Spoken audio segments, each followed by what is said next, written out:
Hi, welcome to my YouTube channel. I am Mokgadi and the platform is the Red Table with Mokgadi. And thank you so much for watching. Thank you so much for subscribing and also listening to our previous episode. And here today this is the month of love. We are here to talk about love. And today with me I've got Nyeleti. You're so much welcome.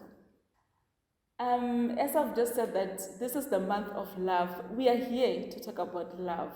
And today I'm with this beautiful lady, a proud single mother of two, an author, a minister of the word, a content creator, and she's got a 9 to 5. Thank you. You're welcome. Thank you very much, Mokgadi. Thank you, Pastor Mokgadi, for having me. It's such a pleasure to actually come sit with you here and celebrate this month of love. I'm so honored to have to do this with you. Yes, thank you very much. Thank you so much. You know, as I was reading your books and then I was just going through your profile, I was just thinking, like, where do we get the time to do so everything? Like, you've published 2 books and there's powerful books. Like, I've been reading them yesterday. They're packed. I love them. Yes, and I've just been thinking, how do you get so much time to do so many things? You know, I think you learn to actually structure things. Yes. And I think the good thing about me is that everything that I'm doing, I love. So when you are doing something that you love, no one has to push you. You don't have to be like, oh, I'm tired. And it's not that I don't get tired. I mean, between having to write, having to go to work, having to have to do the work of God, I think it just comes with the fact that this chose me and I chose it. And they drink from each other. The writing that I do, the ministering of the word, if you look at the number of things I do, even the content that I create or the show that I do, it's all one thing. It's all one message. It's just that God continues to do, like, broaden it up, and I use this word of saying God multiply it, you know. So I get to make the time because I feed off from the writing. I feed off from having to teach people. I feed off from for me to actually sit here. For me, it's like I'm privileged because God, yet again, I'm doing that which you have called me to do. So I do it with so much ease, you know, because of the love, being called into it, and having to love it more than anything. That's how I get to make the time and still be a mother. And still be a mother. It's a full-time job. That's another full-time job on its own, having to be a mother to two boys. One is a teenager, so you can imagine. A lot of screaming there, but you know what? We are called. It's another ministry that God has given us. It's a different ministry as well. It's a different ministry that it is another favor. To have 2 nature, 2 wonderful lives, you know, building up the kind of men that we want to have in our lives. So it's a wonderful thing to do. Let me appreciate you for gracing us here with your presence. We have picked up that you're a very busy woman. Thank you so much. Whenever people say that, I'm like, I'm not really busy. Sometimes maybe I'm just making it look like that. But thank you very much. No, it's an honor to have to come and minister with you. Yeah, we're ministering here. You've got a powerful story of love, and Nyeleti is here to share her love story with us, her journey on finding love. Yes. Let's just get into it. You can tell us a bit about yourself, like where you grew up, and like what was love like, where you come from, and where you grew up. I mean, I was very intentional about the Journey to Love title. I think I love that more than anything. Yamasasa grew up in Limpopo. I was raised by 2 wonderful parents. I'm a PK. Both my parents are bishops. My father is late. May his soul rest in peace. But when we speak about love, literally yesterday I was just telling a friend of mine that, you know, I grew up in a household where my parents were not just 2 people who are married. They are friends, right? And they did everything together to a point where when my father left us, when he passed on, my mom for full 4 months, she could not be herself. And I was privileged to be next to her while she was going through that grieving process. And the reason why I say privilege is because I got to then understand the kind of relationship they had with my dad. And she literally said to me, it was as though or it is as though a part of me is normal. So that kind of love, it's not the one that we find anymore. It's very rare for one to say that I'm not just married to this person. When the Bible says the two shall become one, Yes. they literally became that. And when he was normal, she was like, how do I then carry on? But over and above that, from a loving family, a very close-knitted family, 7 siblings. Oh, wow. I'm right in the That's middle. a big family. It's a very You're right big in the family. middle. Right in the middle. That's why I cause all the chaos. Whenever I'm causing chaos, I'm like, I'm a middle child, you also, You must get it. So I must just get it. And all of them married. And I'll tell you why I'm bringing all of this into that. All of them are married within their families, and I had to watch all of that. And now that I've grown a little bit. But when we speak about my journey to finding love, my journey to finding love is a very painful story. It's not like a girl that met a man and it was all bliss. My journey to having to go and pursue love started with me wanting to be redeemed, to be restored to that which I left. Yes. Somewhere along the journey. Yes. When I was about 16 and I started looking back into having been sexually abused at a very young age and having to lose the innocence, the young woman in me thought, the one thing that will redeem me, that will restore me, is if I find a man that will marry me. Yeah. And at that age, I'm sure it sounds like it doesn't make sense, because how do you then think that at that age I know what marriage is? I did not know what marriage is at the time. The only thing I knew is that a man has taken away something from me. So therefore it should be a man that should restore that. Something that I'm telling people all the time, it's a wrong concept. Sure. Only God restores. I have lost that. Maybe at the time I did not have the right teachings that should have told me that it's fine, you have lost your innocence, but do not run after a man to give that to you. Fast forward. Before we fast forward, yeah. Can you talk about that? The past, the trauma. The trauma. Something that I hardly ever talk about. Something that is I call it an internal bleeding kind of situation. Yeah. It was not something that I went through and I had a family around me to support me through that. Because one, my situation took place with family friends, right? And I don't know, the setting of back then, it's not the setting that we have now. Right now, yeah. Where you can just go to your mother and you say this has happened. For a very long time, I did not even see anything wrong with it. Allow me to say this. Yes. That for a very long time, for me, it didn't make sense that this is wrong, this is what is happening. It's not supposed to be. It's not even supposed to be happening. I'm not at the age where I'm not even supposed to be doing 1, 2, 3, 4, 5. But then there is a trust issue. There is I'm used to this person. This person is a brother. This person is a neighbor, and all of those things. So I think all of that kind of clouded me. I have a very vivid memory of my childhood, and I always blame it on the fact that trauma took that away. And the one thing I remember one day when I had to now stand before one of the people whom I was a victim to, and I asked the question of why. Why did you do that? And when he apologized, then I said, I will only accept your apology when you give me back my innocence, because I'm crying for that. You know, I was a girl who don't know what it feels like to be a virgin. Yes. I did not have my first time. Can you restore my first time? Can you give that to me? You can't. Then you can't apologize. I did not heal. And I thought I'd healed. But how did it, like, what happened? What happened before you have a sit down to say, apologize? Or how did it come about? That's another very strange thing that you asked me, where did I get the bravery to actually go and confront this person? So you went and confront? Yes, I did. Okay. I did. And I know it was at night. I remember that I was standing, we were at the street. I remember being on my knees.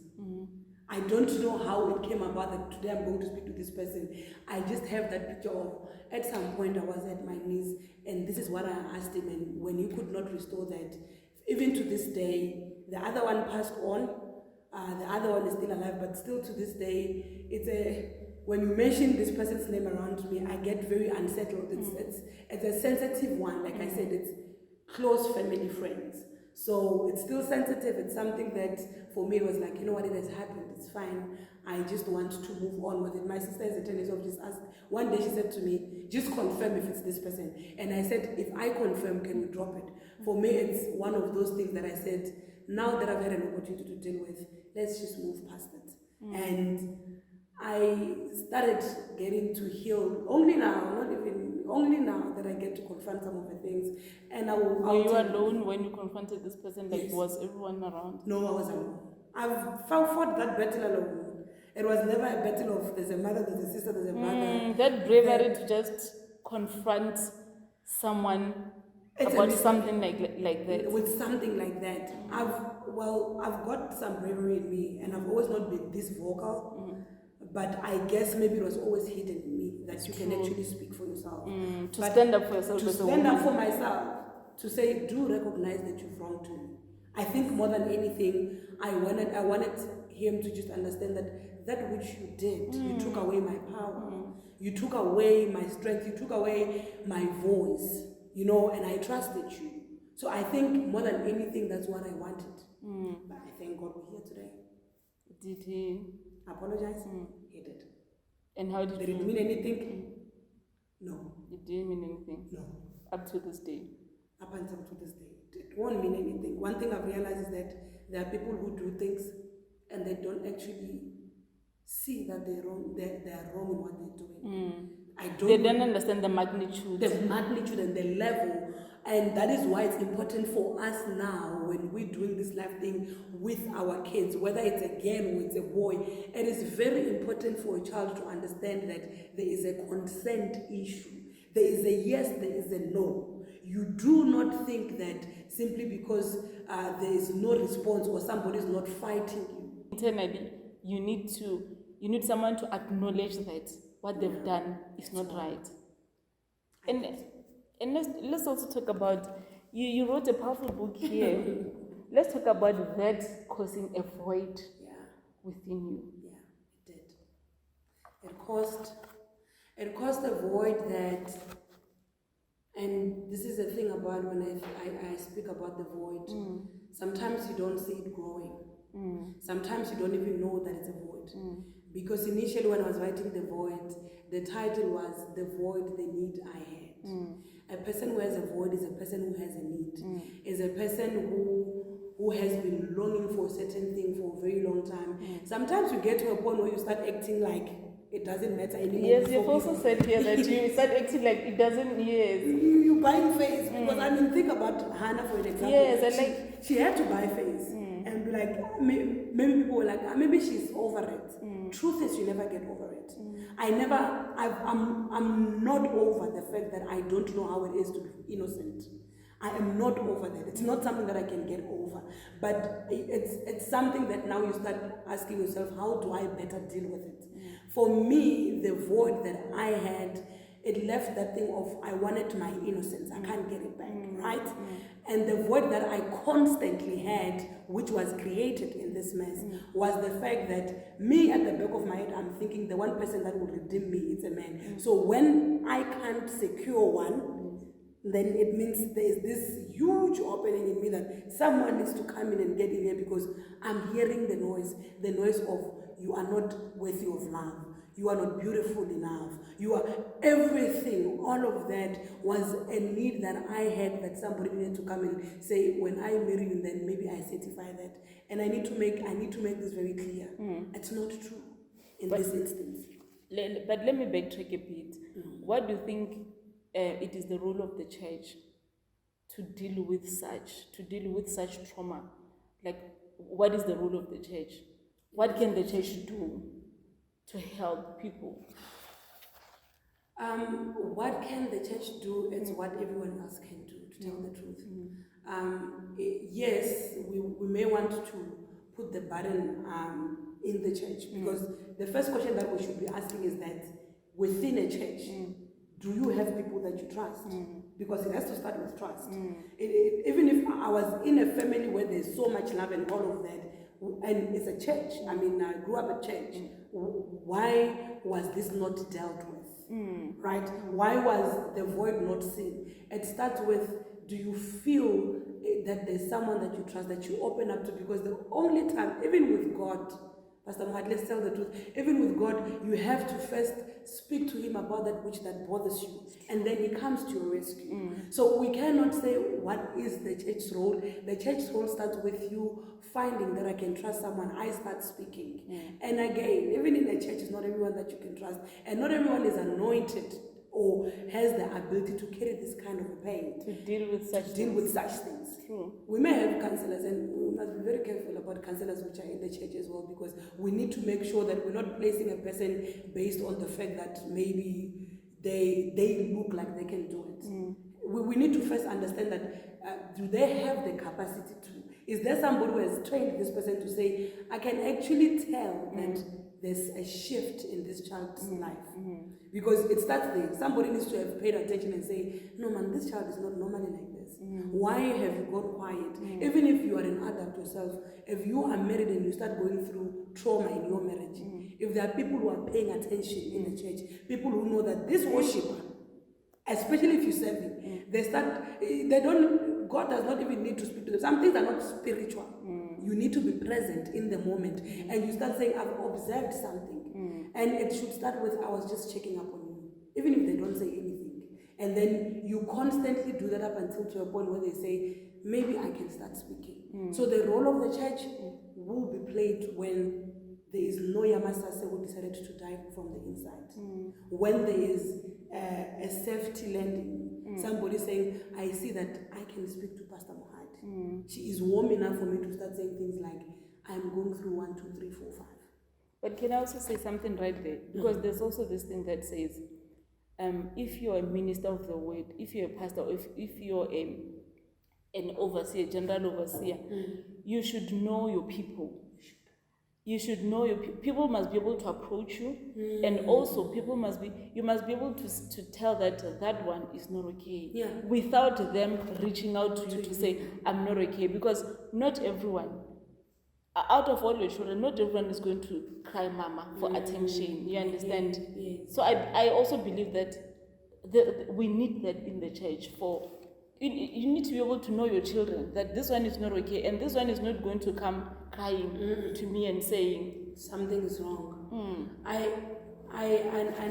fully agree with you, because who would be traumatic and still be able to speak? Because trauma, like I said, it takes away the power. It takes away your speech. It even changes who you are. Sometimes people will start saying things like, you've got attitude. People would say that you have changed. That's why we have people who are addicted in all sorts of things, because they needed a coping mechanism. There was no one who was observing the fact that there is a change in this person. This person is no longer the same. The first thing, we jump into conclusion. We are bored. Or hey, people have got moods. Yeah, it's fine, but like you say, as a parent, let's peel. Can we just find out what are my moods? Why are they now coming into play? So observing, reading the room, knowing your children, knowing your cycle. If you are in the cycle of friends, there should not be people who are just busy jumping into conclusion, but there should be that thing of, how are you? Yeah. But now let's go back to story of love. My story of love.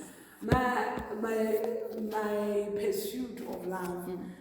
So now, when I was now growing and I got to this other side, the mentality of I need to be restored never left me. Okay. I need to be restored. I need to find this love, and I did. I'm a mother of 2 sons. I first found my partner in 2008, and I mean, I did fall. I fall very hard, and I fell. I was deep within. Yeah. And you were in love. Way in love, but the honeymoon ended in like 3 months. When it were you working? Were you at varsity? Like how far? I was working. When I left high school, I went straight into a working place because we did not have the funds for me to go to school yet. So, and that's how we started at home, and then you come back to school. And study. So that's how we've done our things. So I was working at this time. I actually met this person at the workplace, and well, it was a contract situation, and then mine ended, and they continued to work where they were working. But then now I had to now move in and stay with them.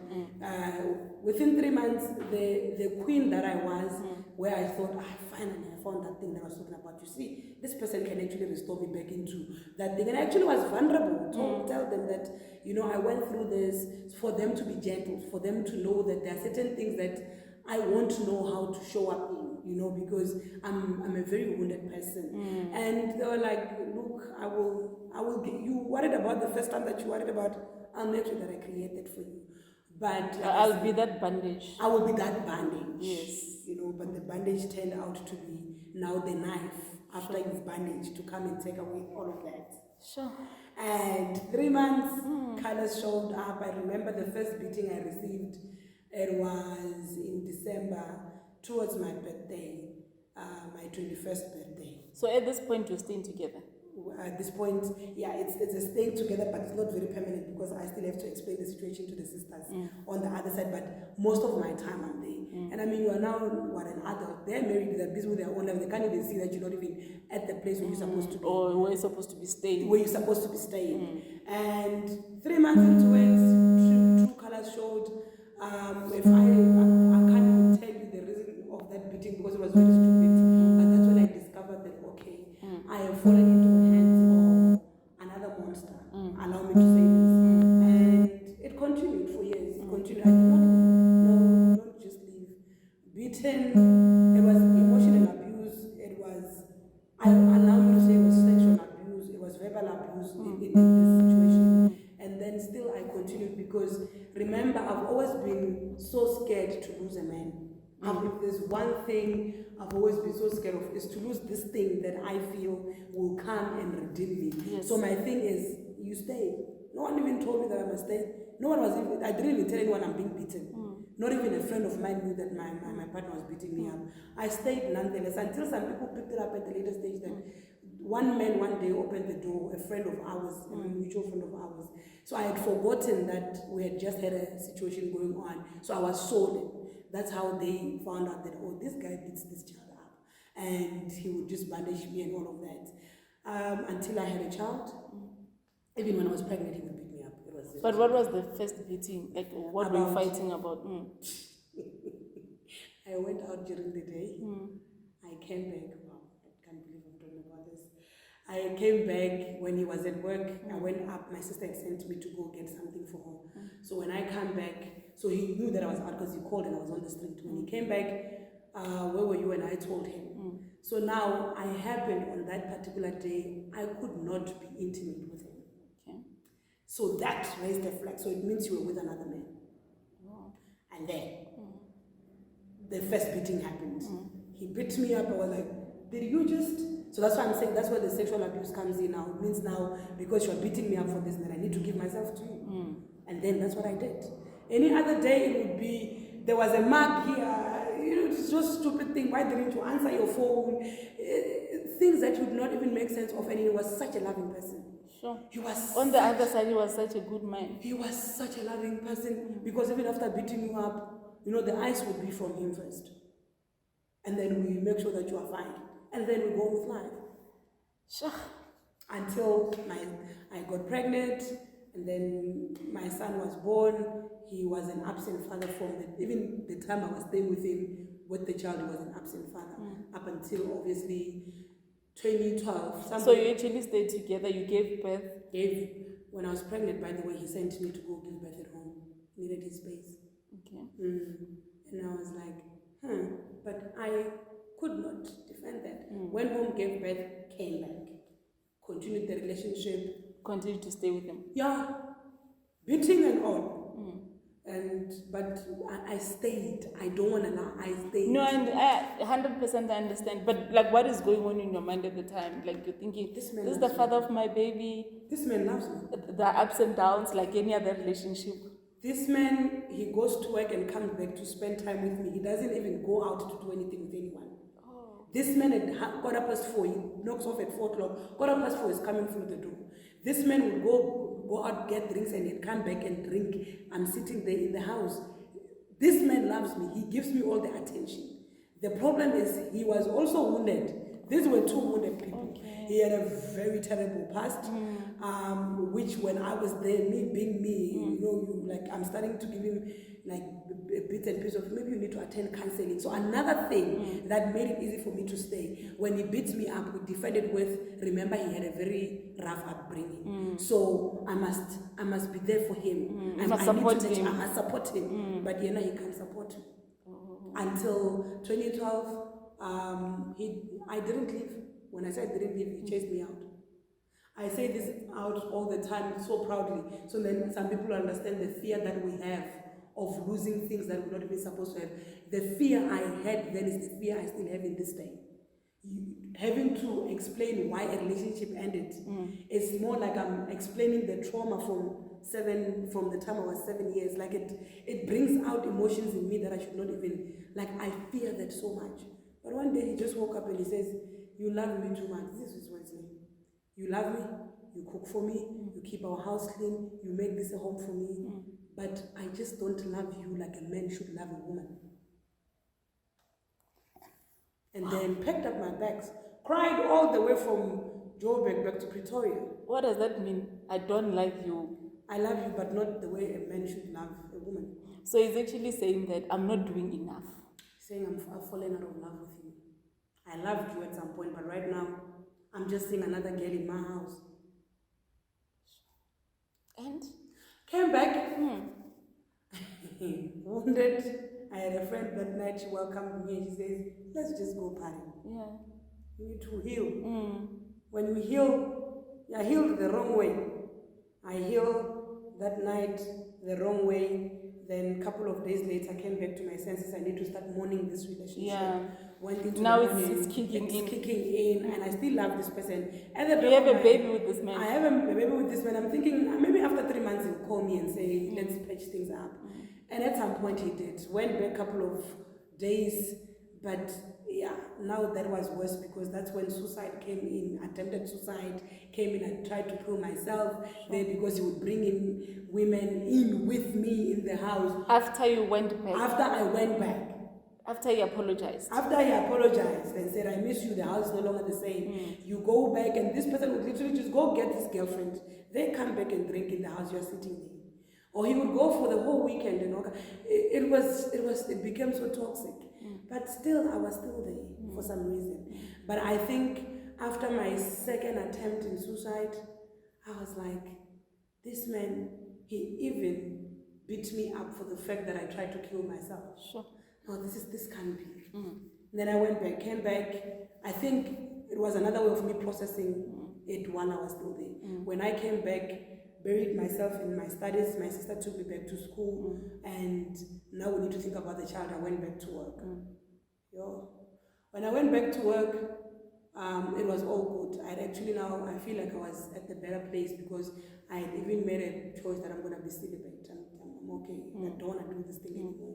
At that time, like how old are you? At that time, how old am I? Am I not 25? Okay. Probably 25 because I had my son when I was 23. And this is now 2 years later. So 25, 26. And I made a choice, it's going to be okay. Started going back to church because while I was there, I had even forgotten about the PK. I went back to church, was now in worship team, now everything was fine. Living for God, celibate. I was dating somebody for a while, but I told them that if you want to date me, it's okay. These are my rules, and he was fine with it, right? Until I then met my next partner. I did not just meet my partner and we got together. I met my partner and he was a friend. He was counseling me. He saw that I was going through the most formed relationship. In that very same church? In a different church? Different church. Yeah. And the reason why I'm saying that is because even when now he knocks me down, I could not hit the ground. The way because he has done the work of, do you know who you are? Yes. And I remembered because when my dad gave me a name and my dad would speak to me and say to me, you are a morning star that shines from the morning to the sunrise. The Yamasa said that's what it means. It's a shooting star. that brightens up. It does not matter what's happening. So he evoked all of that in me to say that I'm great. I am better than the abuse. I'm better than what I've lost in my past. The rape is nothing. So by the time that he kicked me where it was supposed to hurt, I stood in prayer. Okay. I stood and I say, not this time. I'm not going to break down. I'm not going to, no. I will do the breaking in the presence of the Lord. So at what point did you start dating? I started dating him after 8 months. Okay. And we were together for like 3.5 years. Yeah. That's when my son was born. My second son was born.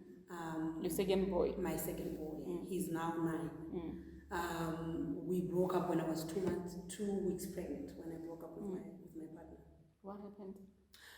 Like I said, that one, it's a different episode. It's a different episode altogether. So many things happened.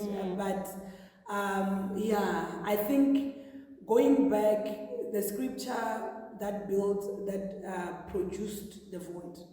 I learned it when I was pregnant with my second born, because I had now started being prayerful like Hannah was. I had no words left to say to God, but it was, God, protect me, protect the child.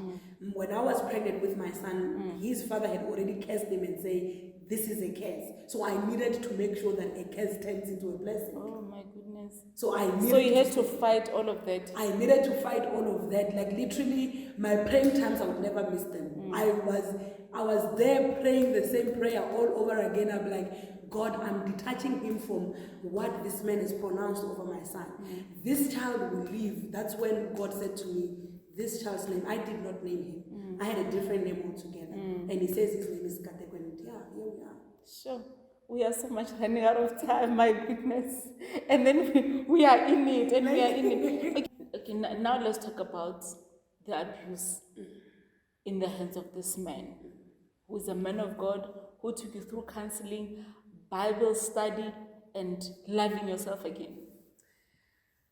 It was not easy to come back to love myself again. Like I said, it was with him. He's never beat me up verbally, emotionally, and I've had to do things which I'm not proud of, you know. And because again, this is a person in power. It's a person that you trust. It's a person that has built that wall for you. I found myself all over again. In as much as I was built up, I found myself losing the voice that I should have. Right? How I go back to loving myself again, I did not just immediately go back to loving myself again. When we parted ways in 2015 and I had to raise my son alone, it was difficult because it's a person I was seeing almost every day at work, but you're doing this thing of parenting alone. So you would see him at work? Yeah, we would. Yes, we would. While you're pregnant? While I was pregnant, while I was the baby. Literally one day we've passed each other like this. I was carrying his son like this and he never even looked back. But anyway. In the workplace? Yes. You know that thing of you've gone to give birth and then you and then your colleagues went to see the baby, and then the baby. I didn't know that he's in the office. Walked in, opened the door, and then I got in. Then he went out. So I think not even a hi, not even peeping and seeing. I think that really broke me. The time that I was pregnant, having to be around this person and they don't acknowledge you, but what they can do instead is to deny you.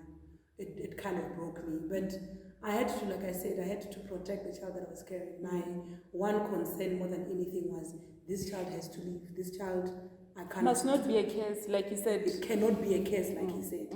So after that, 2017, 2018, 19, I completely lost myself.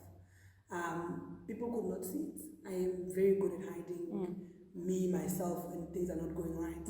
You would still see me doing everything that I'm supposed to do, but my life was upside down until 2020 came and God said, hi, you've been gone for too long. You've been hiding too long. I need to come and bring you back. Yes. And I've said this about my writing. I did not know that I wanted to write. In everything that I've said I want to do, I've always known that there is a story I need to tell. But I would do it through a song because I've always loved singing. So when time came and one day God said to me, it's time to write, and I said, what are we writing? When I talk about our wedding in Cana, I say it's a masterpiece according to me that I don't know if I have the ability to ever produce, because it was just God speaking and I listening to what He's saying. The revelation in our wedding in Cana, I can't write, and I just have to sit with my laptop, and the amount of time that I had to write it. And God made it very clear that this should happen in secret. Even the people I was staying with, literally one person knew that I was writing because she needed to pray with me while I was writing. I finished the book, I think it was in 6 weeks, if not a month, finished it, and when I was done, I was like, God, you said I must write, what do I do? And He gave an instruction. So even the revelation that He was giving me while I was writing, the chapters while He was putting them down for me, that was one time where I've learned that no matter how messy your place is, no matter how messy your situation is, if it's time for God to come and show Himself, He will come and show Himself. I was in a muddy place, but God conversed with me because there was something that He needed to produce at that time. It was not about, I can stay in my mess, I love my mess. God invaded my journey. God invaded my plan, and He says, for me to pull you up, I need to come right where you are. That's why I understand the message of He is a God who comes in right into the dark. When David says that, even when I go into hiding, when I go into the dark, God, you are there with me. I understand that part very well, because for me, that's what He did with our wedding in Cana. And He came and He says, we write, gives me chapters, we write, and every day I look at it, I'm like, God, this is something that I can't even explain to other people. But the one thing that I learned, or God wanted to do more than anything, it was for everyone who has been in my journey, because this is what He said so clearly. I know that you are not a work done, you are work underway. You are a product underway. But while you heal, you are a project in my hands. But while you heal, I'm going to give an audience that you healed before. And you take everyone else who is while you heal, I'm going to give you an audience to heal in front of. That's why there is an issue of the ceremony that takes place in front of whether they are invited or not invited. Because I was so broken, but yet God is saying, I want you to go and heal the broken. I've heard people saying things like, while you are bleeding, you can't. Yes. Some of us have encountered a God who says, bleeding, I want you to go. Broken, I want you to go and mend my people. And that's what He did with our wedding in Cana. Sure. Let's talk about your books. So The Void is a baby of our wedding in Cana. The Void is born from chapter 6 of our wedding in Cana. Out of our wedding in Cana, there are so many books that are yet to be born. So I was going in to speak more about a person rejected, a person with a need. Chapter 6 of our wedding in Cana speaks about the jars which were so dirty, the jars which were rejected. But yet, when Jesus Christ was about to produce the first miracle, He said, I want the dirty thing to bring be them. Bring them. And fill them. Fill them with water. So when you go into chapter 6 of our wedding in Cana, it teaches you that no matter how dirty you may be according to people, they may have used you. I've been used, I've been abused. But when God wanted to produce the best thing in terms of giving a revelation of what took place in John 2 verse 2, He said, I want to use you. When He wants to speak to people, He can still speak to me. I minister, dirty as I was. And where can people find you on your socials? There's Nyeleti Amasase Munisi in all the social media pages, Facebook, TikTok, and also on Instagram. Those are all my social media pages. My numbers are there for those that want to converse with me secretly, and those who want to make a purchase of my book, or those who just want to get in touch with all the work that I do. Thank you so much for coming to grace us with your presence and your powerful story. We will definitely do a part 2 of this. I am going to invite her very soon. Thank you so much for watching, and there's more to come in this love month, in this February love month. And I guess there's so many things, there's so many takeaways that you can take from this beautiful lady, this powerful woman of God. Thank you so much for watching, and may God bless you.